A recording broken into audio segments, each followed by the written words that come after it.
Man was made in the image of God and given dominion over the fish of the sea and the fowl of the air and over the cattle and over all the earth. But if that's true, then it's all the more reason why we have the moral right to eat animals. Hamburgers don't just taste good, they are also ethically good. Today for our daily cast.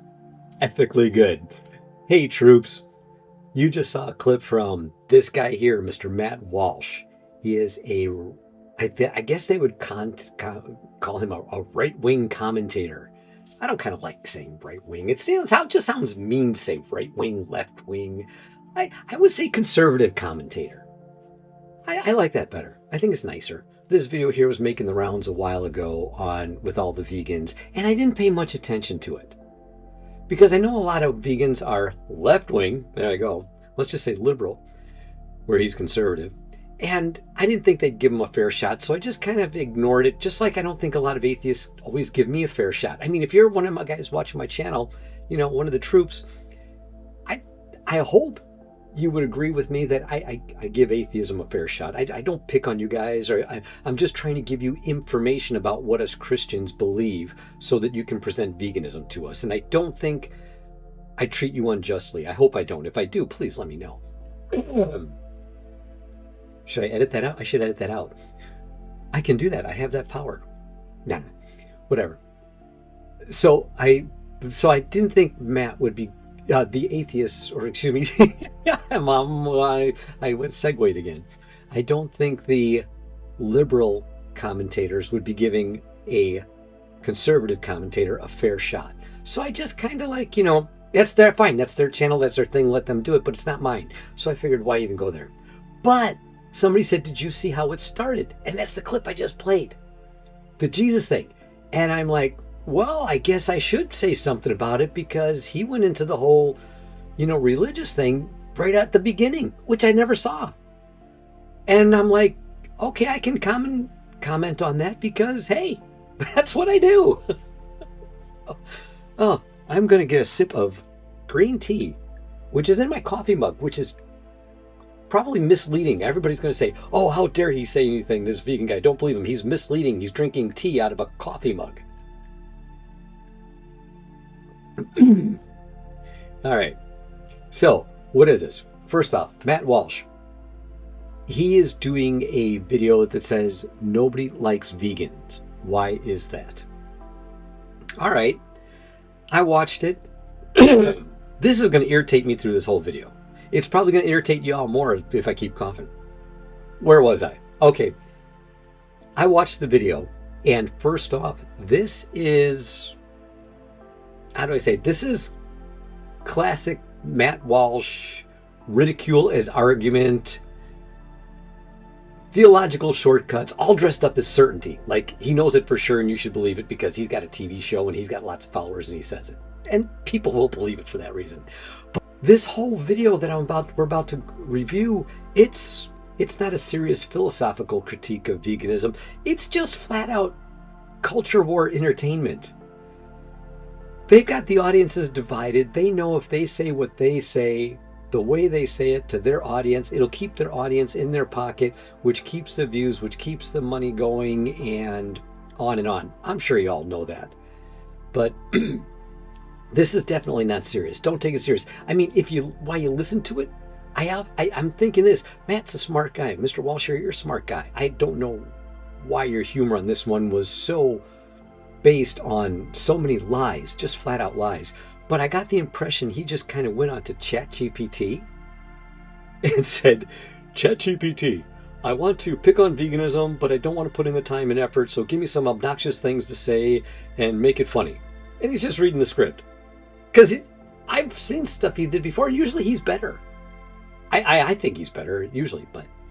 All right, so let's see. So, going to that little black and white thing we saw where Matt Walsh starts out, he starts off with something that Christian meat eaters treasure.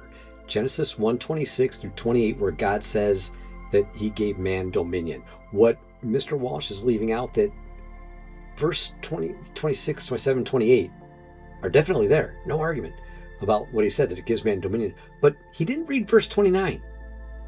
You see, when the Bible was broken down into verses, It was to make the Bible easier to navigate. The Bible is a big, big book. Okay, there's 66 different books inside there. And, just to say if I'm in a study class and I say to somebody, look up the Sermon on the Mount, and they're going to go, where? I go, well, it's in the book of Matthew. Where? I can give them a chapter, I can give them a verse, and they can tune in. It just made the Bible easier to navigate. The verses and chapter breakdowns were not there when Moses wrote Genesis chapter 1. So if I was to give you an idea, the entire section that Matt's referring to when God gave man dominion is really verses 26 and it ends in verse 31. If you read all those, you'll get a much better context for what dominion means. And you'll see that when God gave man dominion in verses 26 through 28, in 29, he immediately followed that up by giving vegan boundaries to dominion and said plants will be the food for people. But then he goes one step further, not Matt, God. He goes one step further. He says in verse 30, he says, and then the animals will eat plants also. So here we got God creating the heavens and the earth, creating the stars and the moon and the atmosphere and everything that there is. And twice in that accounting, Genesis chapter 1 all the way up to verse 31. Well, Genesis chapter 1, like that whole creation story kind of ends about Genesis chapter 2, verse 4, round about there. But twice, God had to put vegan boundaries on the stuff that was going on. Mr. Walsh he's ignoring that. He's just quoting the part that makes Christian meat eaters, look good. No, man. It's when Moses wrote this, he was telling people who were already eating meat, saying, yeah, you got dominion over the earth. God made it for you. You're not slaves to the other gods. I gave the earth for you. And oh, by the way, you're supposed to be vegan. You see what I mean? It's a different, when you understand the context, it's not the Christian meat eater's favorite. It shouldn't be. It's not ammunition for them. No, it's ammunition for us vegans. Big time ammunition. I got a few videos on it. Go search some of that. If I find it while I'm doing the editing of this, I'll put a card up. And now let's go back to our program. We have an article in the Financial Times from a vegan writer by the name of Henry Mance. Henry is trying to deal with a question that for him is quite woeful and tragic. For the rest of us, it's cause for celebration or... See, did that sound like he's being mean? I think he's being mean, but I think he's not being mean because he is mean. I think he's being mean because it's entertainment. These guys got to be entertaining. And he knows that's his job. And he's doing it. The audience that follows him, that wants to justify their eating products made from animal abuse, they're going to love this. But you activists, you're going to learn from this. I'm telling you, watch this, because I'm going to give you some stuff you can use against people who spit out lies. That's what he's doing. He's sharing lies. At least maybe laughter. The headline, Why the Vegans Lost. And as you can see, the headline is accompanied by a little cartoon of a balding man on a park bench cuddling with a bottle of milk while I think it's fun that the balding man, I mean, when you say balding man, is that like ever a positive? Not for me. Definitely not what my hair. That would be a negative. But to associate a balding man with milk when he's trying to promote milk, cow's milk, I like that. That joke didn't work for him, or maybe I'm probably not getting it. Carton of oat milk looks on, sad and dejected, because apparently this anthropomorphized carton of oat milk wants to have its insides poured out and consumed by the bald guy. Okay, anthropomorphized. I can't even say that word. Already, Mr. Walsh gets 2 points above me because he can pronounce that word. But the carton of oat milk, almond milk, soy milk, whatever it is, wants to be drank by that guy. Wants the way he phrased it, his insides. Think about what's in the glass bottle. The insides of a cow. A cow that was sexually molested to get pregnant, because cows don't give milk unless they're either pregnant or just had a baby. Okay, it's not something they do 24/7 when they're not in a motherly way. Now, if you look into the dairy industry, you'll see that they use a process called artificial insemination. Yeah, it's just like it sounds. They're forcefully making the cow pregnant. And if you read the methods where farmers will take a bull and stick an electric dildo up a bull's butthole and give it an erection, and then jerk off the bull to get the sperm, then lock up a cow in a rape rack, a metal framework, and then lift up the tail, stick their handful of this cow sperm into the female cow. Okay? All this stuff. Remember, he started out with the Christian thing, so look at all the stuff I just described in artificial insemination, which goes on daily in the dairy industry, over and over again, repeated to the same cow over and over again for 5 years until it can no longer produce babies, just so you can drink the insides of that bottle. See where I'm going? That would be, if I described what I just said to Jesus, or even go back to Abraham, or to Noah, or they would say, this is bestiality. This is sin that you are cuddling with, that you want to consume a product that is made from that kind of sexual exploitation of God's creation. It's horrible. It's just absolutely sin. Activists, you can use this. All right? Think about it. So, yeah, I think Mr. Bald cartoon guy wanting to drink the insides of what comes out of a cow's breast, or it's not a breast, it's an udder. There's got to be a difference between that, but come on, it comes out. You walk up to a big cow and those things hanging around it, you squeeze it, and then the stuff that comes out, you drink it. It just sounds nuts. Which is, raises all kinds of strange psychological questions that we're not going to get into. But yeah, your way sounds strange and psychological because, like, to me, all I have to do is take some almonds, throw it in with some water, blend it up, and I've got a tasty milk substitute. Let's call it, I'll give you the benefit of the doubt. Let's call it a milk substitute. And you know what? It's fine. It's healthy. It's delicious. No sexual molestation of animals. No killing of animals. No animals suffering. But somehow he thinks it's morally superior to do all those things I just talked about. Can you see why I think he's not being serious and he's just spoofing? Because if he really believes that, he needs to get back to church. Question of concern is the one in the title. Why did veganism lose? Did we lose?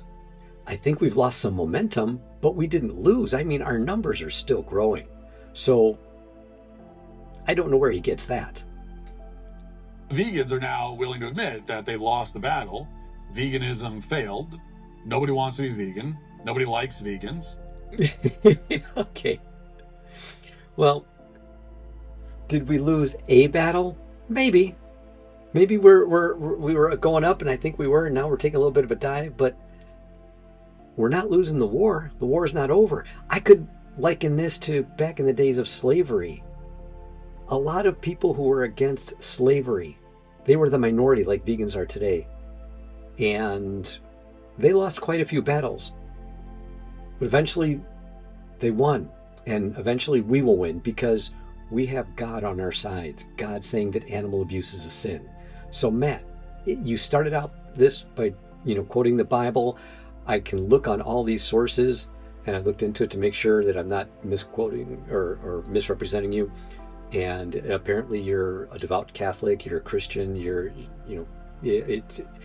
even made mention of it in your books. I haven't read the book. I just read an excerpt that was online that said that you were Christian. So I'm still going to keep dealing with you on that because you have a higher calling, just like I do, just like every Christian does. And that's to do the right thing. Like it says in the book of James, chapter 4, when you know something's a sin and you do it, once you know it's sinful and you still continue to do it, you're sinning. You get I'll put the verse up. I'm chopping it up, but you'll get the verse. Let's go back to what he's saying. Why is that? Henry Mance of the Financial Times shares his theory of the case, and if you were expecting even an ounce of self-awareness or serious self-reflection here, well, then you apparently don't know vegans. Reading on. I don't know what he means by... See, he's just throwing out insults. A few weeks ago, I sat next to a former England footballer at lunch.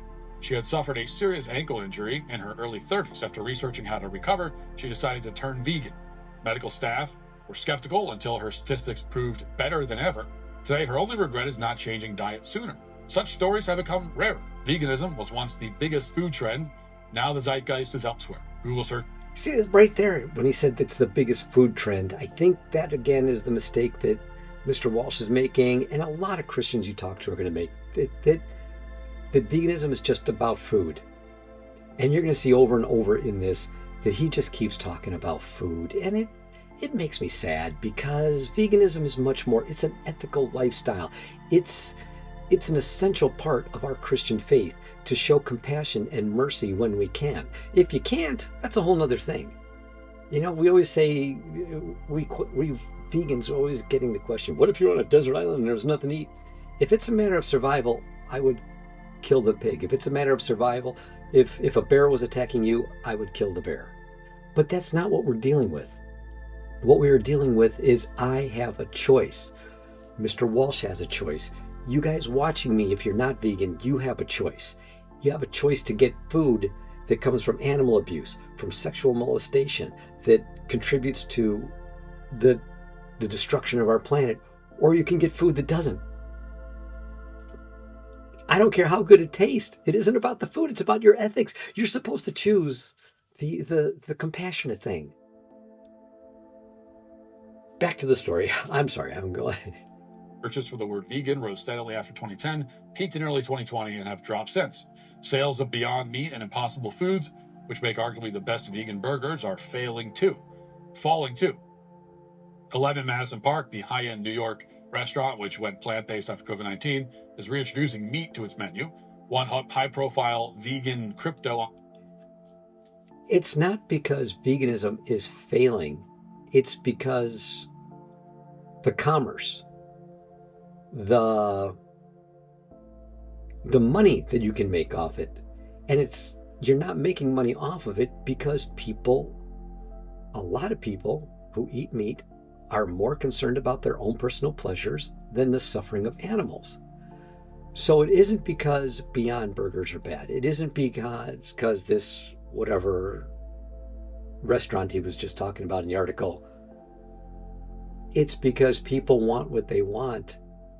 And what we vegans are trying to do is saying, what you want is selfish. What you want involves animal abuse. Stop. You see what I mean? It's like we're appealing to the ethics. They're appealing to their taste buds. Entrepreneur Sam Bankman-Fried is in jail. Another New York Mayor, Eric Adams, turned out to like eating at fish restaurants. What went wrong? Actually, this understates the problem for veganism. Sales for plant-based alternatives aren't just falling. In fact, reports suggested that the company Beyond Meat is going bankrupt. Now, they've since denied those reports, but the fact remains. You know, you can't determine the truth, the ethical truth of veganism based on popularity charts. People are selfish. People are blinded to what their food, clothing, and entertainment choices do to the animals. That's why these things are failing. It's not because they're wrong. Ethically, plant-based foods are on the right side of history. Is that things are going very poorly in the world of disgusting plant mush shaped to look like delicious meat products. Well, you know, you say disgusting. It's taste buds change. When I first went vegan, my love for pizza was way up here.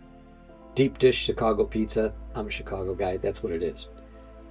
And the vegan pizzas were like down here. But once you get that taste, you know, I was brought up to enjoy the salt, the cholesterol, the saturated fat, the oils, all that stuff that was in this pizza.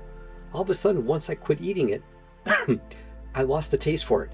And even though this tasted this good and the vegan version tasted this good to me, they started to slowly shift. Now, the thought of eating this, I mean, I have a hard time eating French fries now because I've been eating so clean for so long. I know they're delicious. I'll eat 3 or 4, but the amount of deep fried, whatever it is that's in French fries, I'm just like, oh, I can't handle that. I can't handle it. It tastes yummy, but after, like I said, my wife will get an order of fries and I'll like go like this and I'll take 3 or 4 and I'm like, okay, I'm done.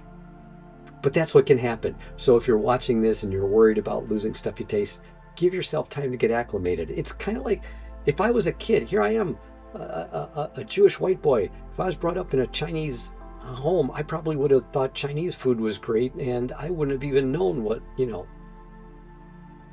Jewish food was. So The thing is, it's you like what you're brought up on. Taste buds change. You can acclimate them. You can reassign them. You can, whatever the word is, read up on it. So no, it's not yucky.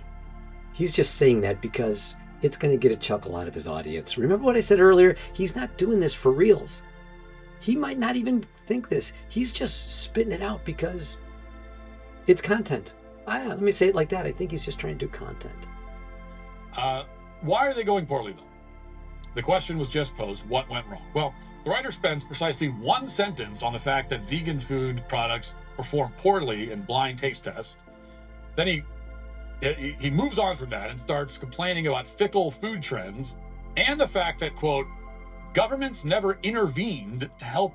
Okay, before we get into the government intervene, he mentioned the fickle food trends. I just want to bring that to your attention again because, again, he's treating it like it's just an issue of food. We vegans, we're over here saying ethics, animal abuse is bad, animal exploitation is bad, animal testing, blah, blah, blah. He's sitting over here saying the way it tastes. You see, it's like we're both talking about veganism, but he has a different understanding of it. Did I just go from blue to, look at, as I do this, the light reflects off and it changes the color of my face. Look, I'm getting to look like a Smurf here. That's what it looks like on my monitor. Back to the video. Plant-based diets. Well, that really gives the game away. What did he say? Blind taste test. Then he like delicious meat products. Why are they going poorly, though? The question was just posed, what went wrong? Well, the writer spends precisely one sentence on the fact that vegan food products perform poorly in blind taste tests. I noticed that he didn't give us any documentation on those blind taste tests. So I'm going to give you one of mine. I love this story. I think I've given another video. And it's just going to make this one longer, but so what, right? Having a day of water volleyball at my house. We have a beautiful backyard with a wonderful pool. And once a month, we would have water volleyball. And of course, all of my friends in the pool, many of them are not vegan. But they all know not to bring anything to my house unless it's vegan. I have another friend come over. I say to him, blind taste test, watch how it goes. I said, hey, you want a sausage? Now I had the tofurkey sausages. Not one of my favorites. I like other ones better. I'll get into that. And he's like, I don't want to eat any of that tofu sausage crap. And I go, oh, well then, just because the comedy was kicking in. I said, well then, the ones on the left are the tofurkeys. The ones on the right, that dude over there in the pool, see the big fat guy? He's the one who brought them. They're field roast. You'll like those. Now, any vegan who's watching this knows field roast sausages are vegan. I didn't say they weren't. I just said those are field roast. You'll like them. So he gets a bun, and he puts on some peppers and onions and some marinara. Okay, he puts it on there and he's eating it, going and telling me how delicious it is. And he's saying, he goes, I can't believe you gave that stuff up. It's so good. There's my blind taste test for you, okay? No, Matt, I would put vegan food up. It's a lot of times, is vegan food bad? Maybe he had some bad stuff because the person cooking it just doesn't know how to cook. My wife is amazeballs when it comes to cooking, all right? I didn't do the grilling. I didn't do it that day. She still did that. She knows how to. You got to know how to cook. But think about it. I mean, we wouldn't be eating the sausage if it wasn't filled with vegan spices anyway. When was the last time you just took the guts of a pig, ground it up, and then ate it like that? No, you got to cook it. You got to season it. You got to. Even you wouldn't like it, Mr. Walsh. Then he moves on from that and starts complaining about fickle food trends and the fact that, quote, governments never intervened to help plant-based diets. Well, that really gives the game away, doesn't it? Vegans knew that they could never entice us to drink liquefied nut juice when real milk is readily available. This is why I think he's using ChatGPT for his joke, because liquefied nut juice and all these things he said, I've heard him so many times, I'm like, it's not even clever. I think Mr. Walsh is a clever guy. He could have done better on his own. That's my thought. I could be wrong. But I'm going to hit pause while I pull up something because I want to talk about that government thing that he's talking about too. So I'm going to put up I'll put up this one I'm reading here, and it says, ever wonder why fresh fruit and vegetables are so expensive when a fast food cheeseburger can cost as little as $1. Why is it that healthier foods seem more expensive than less healthy foods? Government subsidies are the reason why. I am against government subsidies. He is a conservative. He is a capitalist. I can't understand why he doesn't agree with it. Charlie Kirk even spoke out about it once when he was questioned about veganism. Government subsidies are bad. If your business isn't earning you enough money to support your business, you go out of business. That's the way conservatism, capitalism and conservatism works. It's like you get a shot, give it your best shot, but if it don't work, it don't sell. You get win or lose. That's the game. So, but here's the report goes on and says American agriculture receives $38 billion annually in federal funding, and only 0.4% of that goes to subsidizing fresh fruit and vegetables. Not 4% of that 38 billion, but 0.4%. That's like less than 0.5% goes to fruits and vegetables, where the other 99.5% of that 38 billion every year goes to animal agriculture.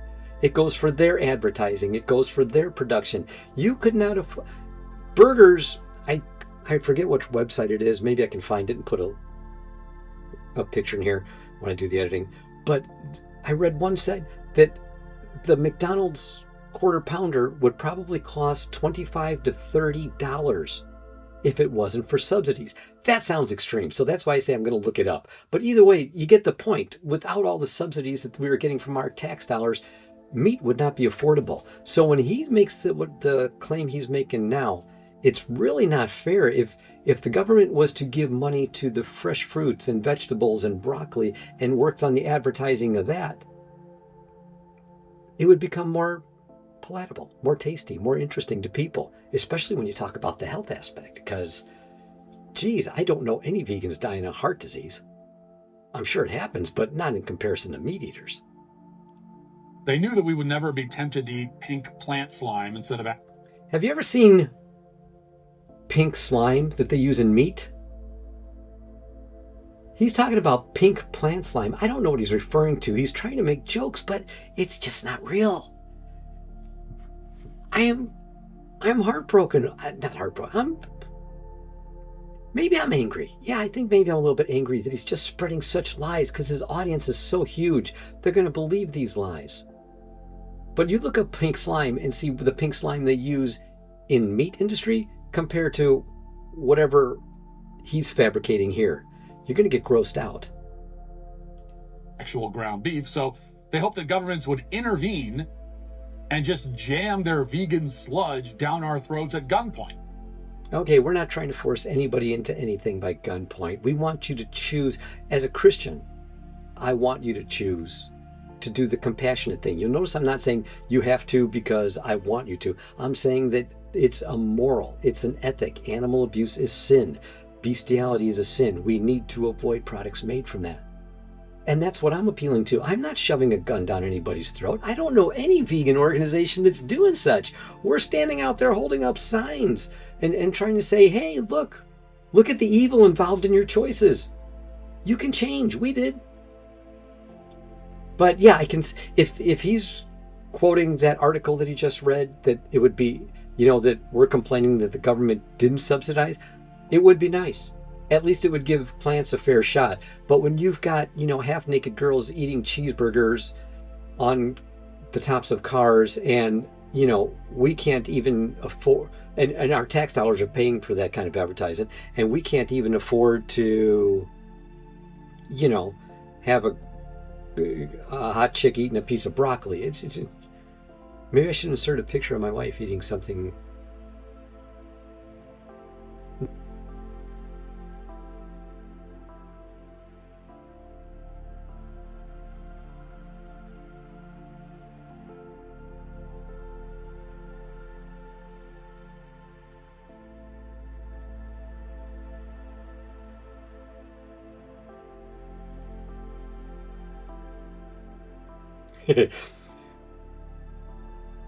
Which tells you everything you need to know.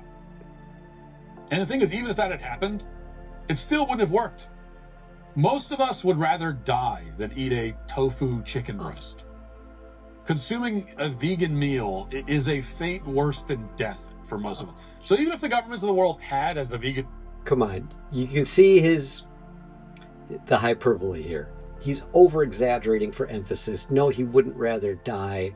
I'm sure that he would look at his wife and his children and say, I want to live. I'd rather not die because all I have is tofu. I want to live to be here with you. I want to live to, talk more about conservatism and help the country. I want to serve my country. I want to do, if I have to, you see what I mean? He's just over-exaggerating for emphasis. I don't think he means that. Vegans hoped, rounded us up and put us into vegan concentration camps and served us a diet of cashew milk and vegan sausages. It still would not have been enough to convince any of us to actually eat it. We would all... Is any of you, Mr. Walsh, I am one of you. Or at least I was. I was one of you. I am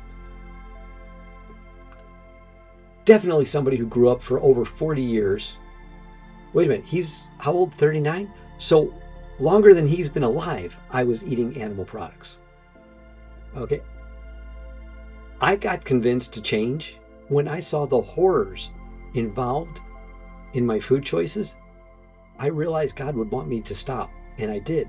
So when you say nothing would force people to, is that the way you phrase it? How do you phrase it? Been death for most of us. So even if the governments of the world had, as the vegans hoped, rounded us up and put us into vegan concentration camps and served us a diet of cashew milk and vegan sausages, it still would not have been enough to convince any of us to actually eat it. He said convince any of us. It did. It convinced me. It convinced many of the people I know, many of the activists that I go out and do activism with every month, people that are standing there with bullhorns, people that are now, laying down in front of trucks to stop them from going into slaughterhouses. People that once talked like him have changed. And they're all, I'm not going to say they're like me because they probably have normal haircuts. But they have changed. Once you can look beyond the cognitive dissonance that you are. We would all rather starve than put that poison into our mouths. But why? Said every vegan at one time in their life. You see, he's a victim. Poor Mr. Walsh doesn't understand it, but he's a victim of his own misunderstanding of veganism. He's a victim of his own gluttonous desires for animal flesh.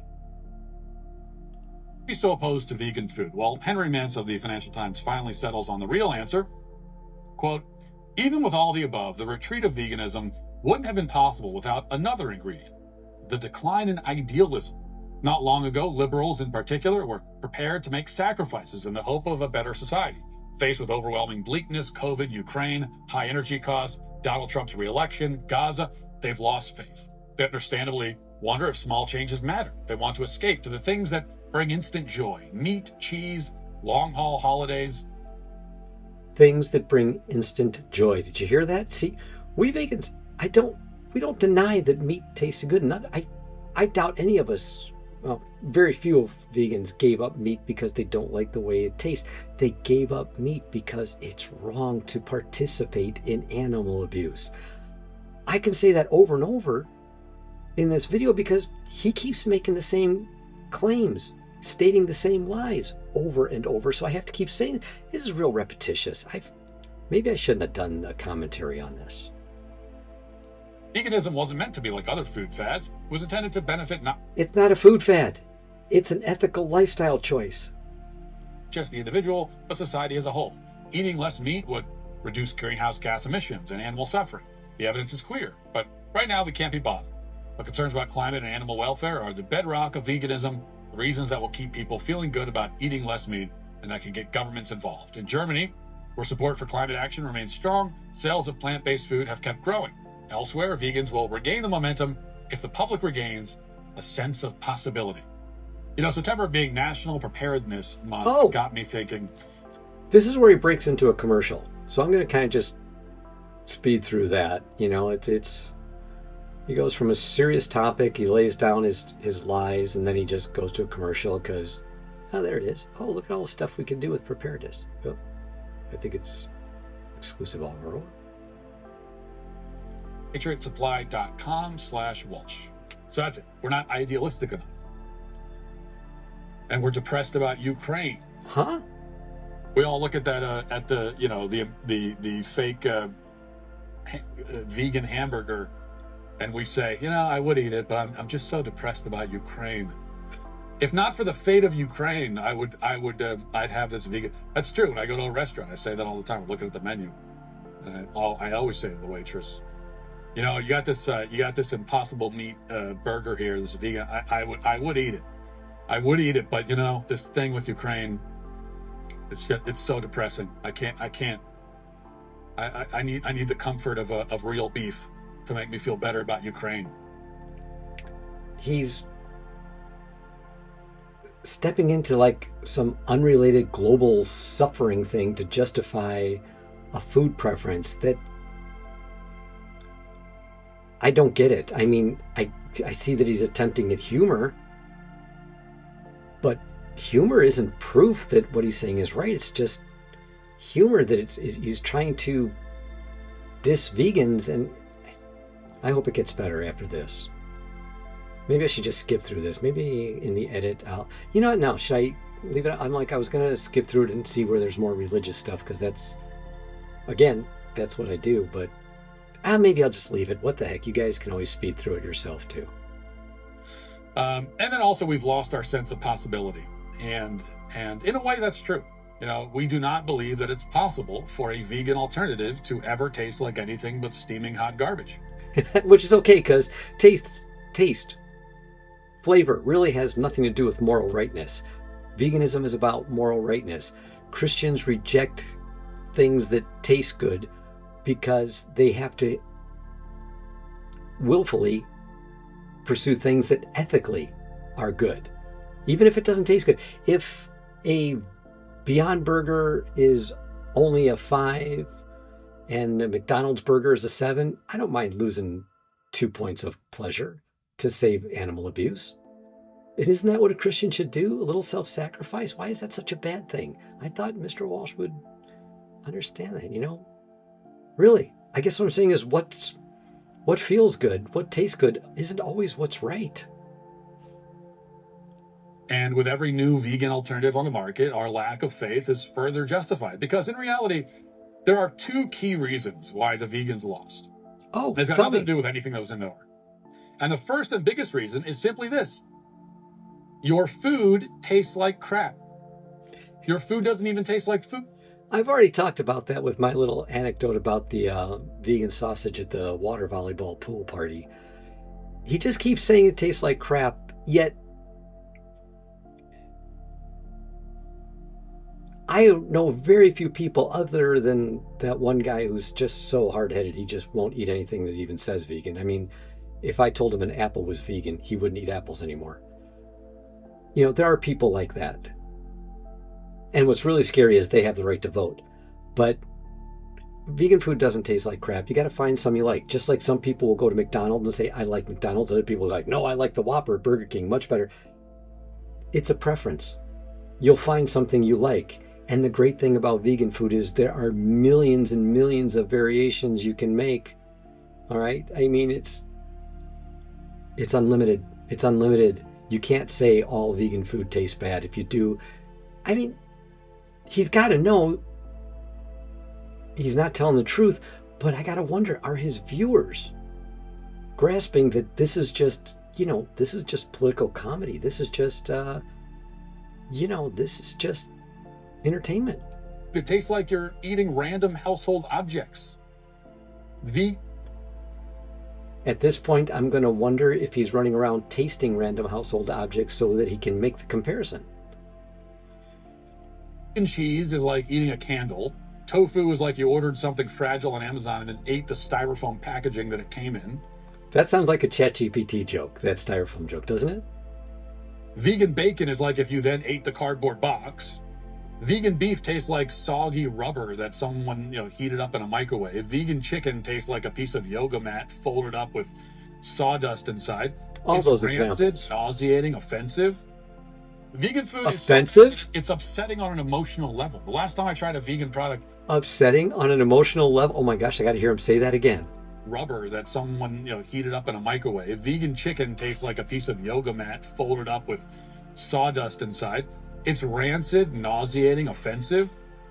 Vegan food is so bad that it's upsetting on an emotional level. The last time I tried a vegan product, I got so sad that I almost cried. I didn't, but I almost did. And that would have been an approved reason for a man to cry. If a liberal said that they were so offended because they had to eat a food or something that it made them almost cry, he would be like, "You liberal snowflake." He'd be pointing the finger saying, "Man up, grow up, set up, I can't believe, as a conservative commentator, that he is such a wuss. I mean, come on. I'm just a blonde ball of fluff, and I'm not gonna cry because, like, I don't think he realized am I the only one that thinks he really made himself look bad with that? That's how bad vegan food is. And that's the main reason that veganism failed. It's a dietary fad, but the diet is so repugnant that its adherent. I'll say it again. Veganism is not a dietary fad. It's an ethical choice in your lifestyle, which is totally compatible and I believe an essential part of the Christian faith.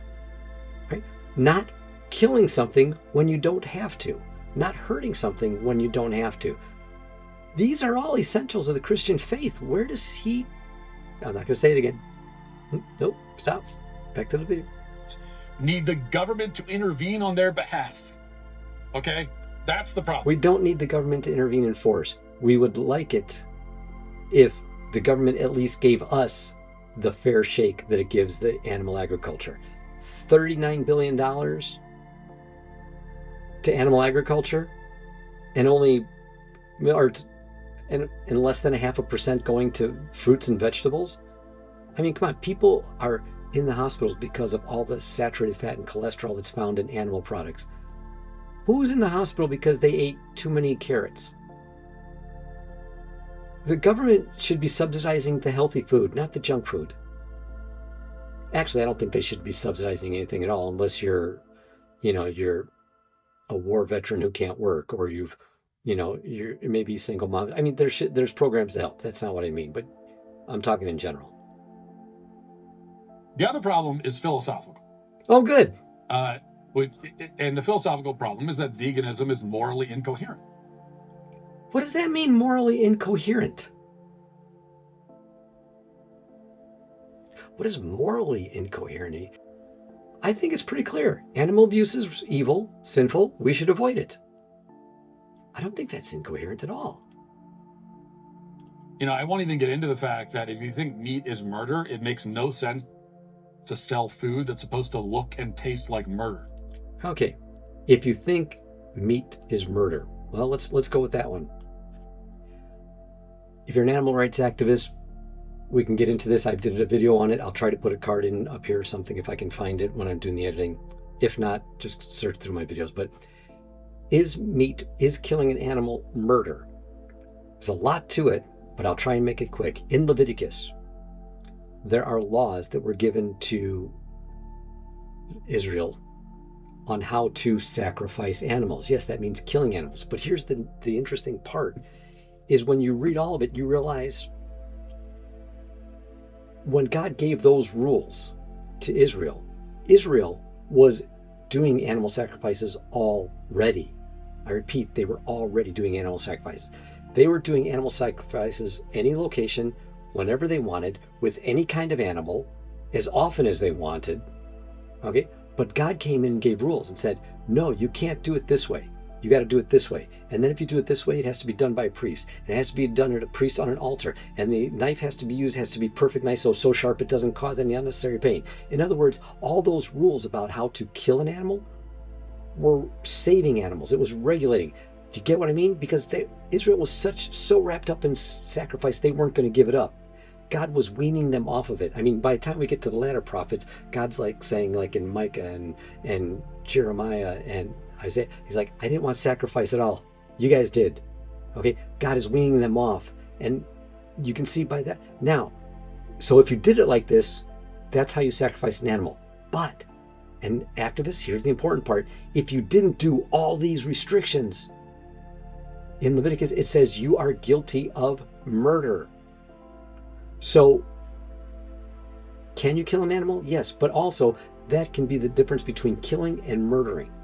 So, yeah, if you're wondering what, this is the Bible, you're Mr. Christian, you're the Catholic guy waving, religion all over, and I agree with you with that God's God and Jesus is still sitting on the throne and all that, but I don't think you understand that about the word murder. And so I thought I'd take this opportunity to share that with the activists. So guys, think about it. Yeah, it's a tough one, but you can use it for your activism. Like, if I wanted to make the point that cannibalism is bad, I wouldn't sell food that's made to look and taste like human flesh. Cannibalism is bad, so try our new human thighs. You'll never believe that you're not consuming an actual human limb. There's a lot of standard answers that you can use about that, but we aren't trying to copy.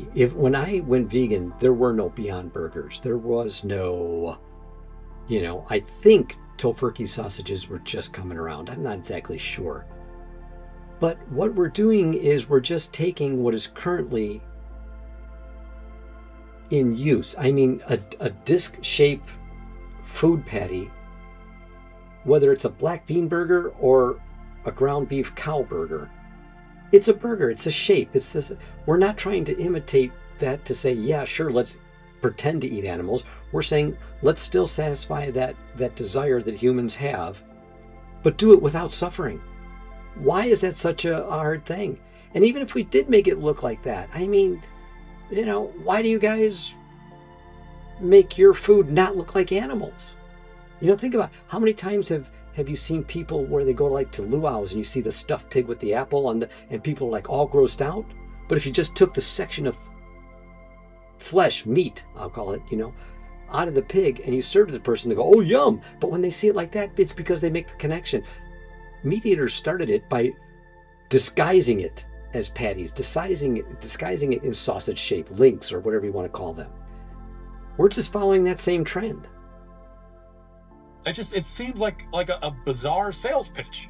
It seems bizarre because you're not grasping the reason for it. You're assuming a reason which isn't true, which would be bizarre. If you morally object to the thing that the food is imitating. We don't morally object to anything imitating. We morally object to the suffering and the exploitation of animals, which is unnecessary when you can make these same shaped foods out of plants. Imitating. But more importantly, veganism hinges on the idea that human beings are not superior to animals. They say that we are animals ourselves, no better than any other animals in the animal kingdom, but animals in the animal kingdom eat each other. All right. You're going to fail. Again, Christian vegans might be different from some regular vegans. Some, let's just say non-Christian vegans, I'll call them. They might believe humans are not superior. They might believe that animals are superior. They might believe humans and animals are equal. Doesn't bother me. The end result is if you're not hurting animals, I don't care what you think. But from a Christian point of view, there is human exceptionalism. We believe that humans are more intelligent and humans are above. But that doesn't mean we can go out there and treat them like nothing more than a food item.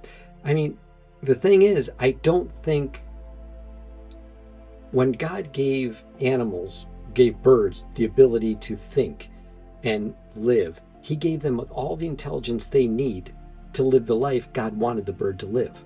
I don't think that makes them inferior to me. I think they're perfect. They are 100% perfect just the way they are. Now, can they build hospitals like a human? No. Can they write symphonies like a human? No. God didn't want them to. He gave that responsibility to us. And because we, as humans, have a higher intelligence, if I can call it that, a higher intelligence, we have a responsibility that the birds don't have, that the cows don't have, that the pigs don't have. Even though we're all animal, as in animal, vegetable, mineral, that's what everything's made of. Those are categories, not what everything's made of, but those are categories. where was I at? I got off on a category thing. But in other words, God made the animals. He made them perfect just the way they are. They may not be as intelligent. You know, a cockroach may not be as intelligent as a puppy, but it doesn't matter because that's the way God made them. He wanted them that way for a reason. And I'm a Christian and I can't go up to God and say, hey, God, you didn't make animals as smart as I would have made them. God, you didn't make pigs as clean as I would have made them. You don't question God when you're a Christian. I mean, you can. You can question God because you can say, God, I don't get it. But just like, how dare you, God? No, that's read the book of Job. You'll get more of that. That's what animals do. The majority of animals on the planet are carnivores. About 30% are herbivores, and those are mostly animals that can survive by eating grass, leaf. Is that true? I'm going to hit pause for a second. I asked it, and it says approximately 15 to 20% of animals on this planet are carnivores. What did Mr. Walsh say here? That's what animals do. The majority of animals on the planet are carnivores. About 30% are herbivores, and those are mostly animals that can survive by eating grass, leaves, vegetables. We cannot. Again, he offers no backup data, so I'm just using ChatGPT, and I'm not offering any either, but I guess I could look into that more. But alrighty, let's just keep going, Mr. Walsh. Survive on that kind of diet. I mean, if you just eat grass, you'll die. If you just eat leaves, you'll die. If you just eat vegetables, you will die. Can you believe he said that? Okay, if you just eat vegetables, you'll die. It's been since 2008. I'm not dead. My wife, she hasn't eaten animals since 2008. She's not dead. I have friends, 30 years vegan, still not dead.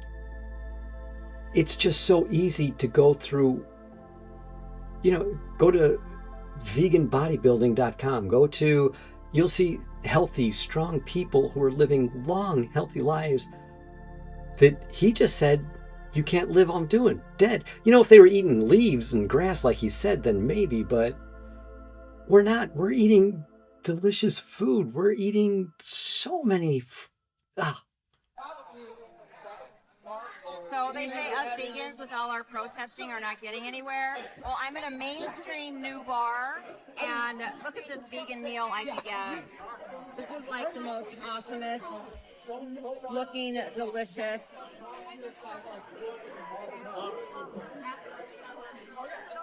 Biologically, human beings are omnivores.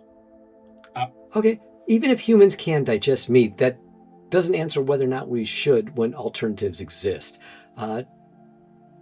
We're not animals like Matt's referring to. We are animals biologically, but we are not animals morally. We have moral responsibilities given to us by God that the animals do not have, and we need to act accordingly. So even if we can, it doesn't mean we should. So animals that need to eat meat, as we do, eat meat.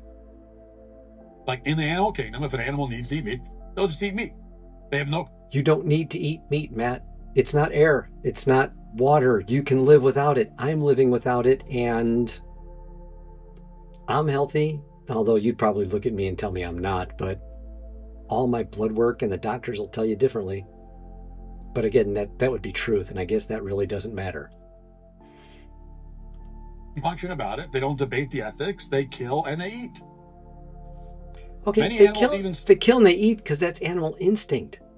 Okay, they don't have moral accountability. We do. Our Christian ethics, they come from God. It comes from God's character. God's character is mercy and compassion. It's responsibility. We are not creatures that are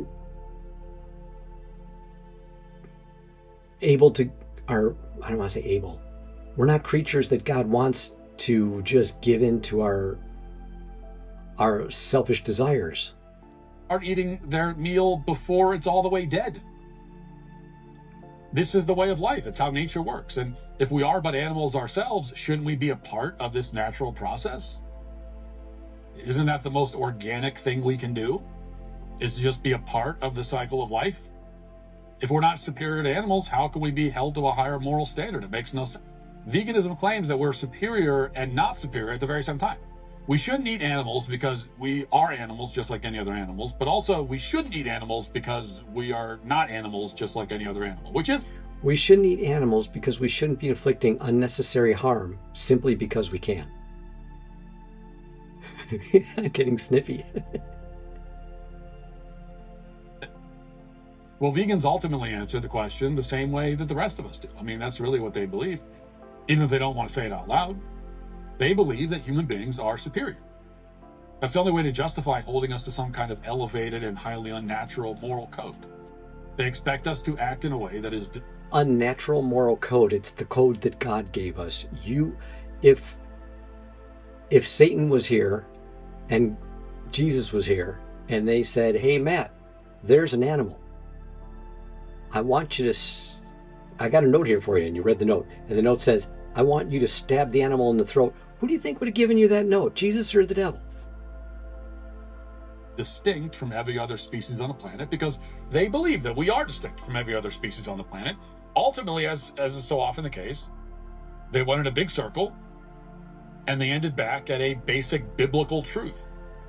Man was made in the image of God and given dominion over the fish of the sea and the fowl of the air and over the cattle and over all the earth.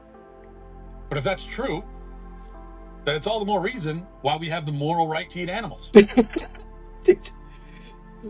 God gave us dominion so we could inflict harm on animals. When God gave us dominion, like he said, he created everything. God was in the creating business at that time. It was in the Garden of Eden where there was no death. And for some reason, he thinks God created the animals so there could be death. You're not making sense, Mr. Walsh. I'm going over this over and over again. You keep saying the same dumb things.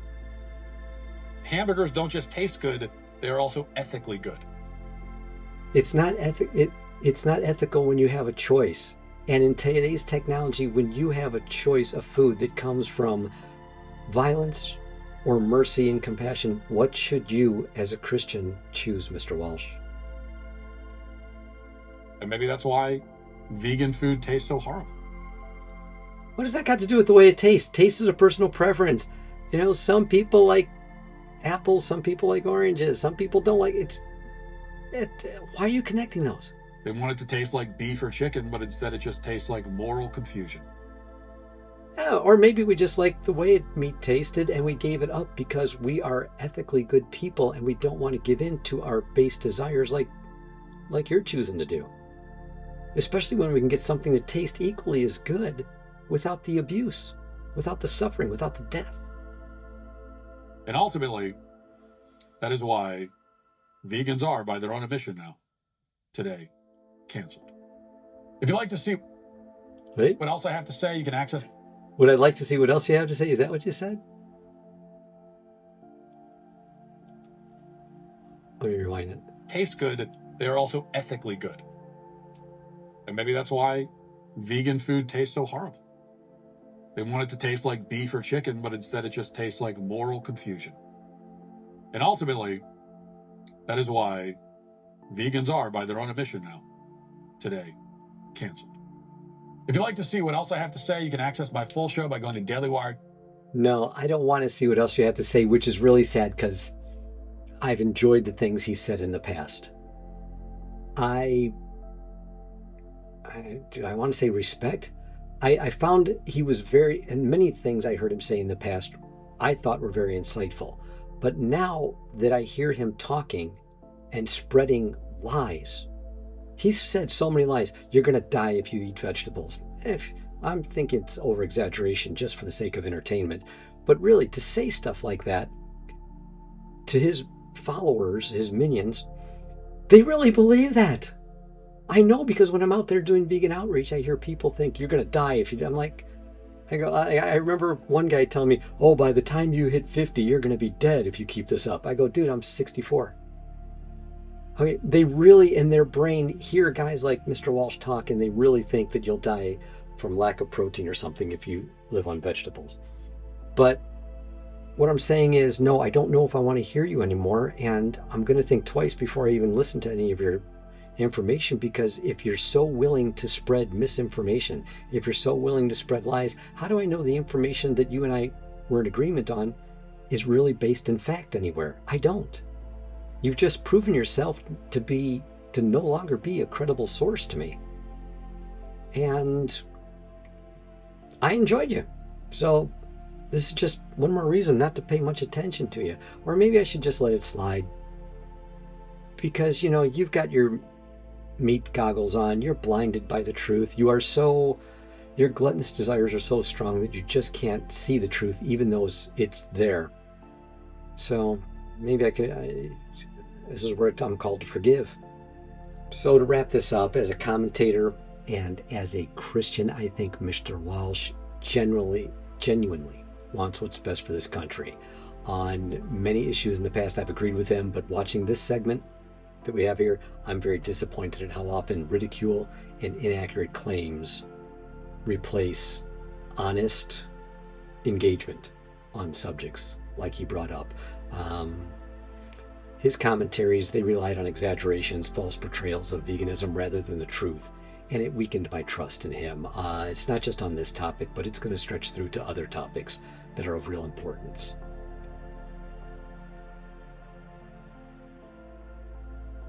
So, I'm going to let it go. Hopefully it's not too late. I'm going to go finish my cup of tea, and maybe I'll come back and do another one. But thank you all for listening. This went much longer. This 15-minute interview of his, or whatever it was, I just turned into a long babble. I'm sorry, but thanks for sending this to my attention. The opening, I wouldn't have even paid attention to it. And that's it.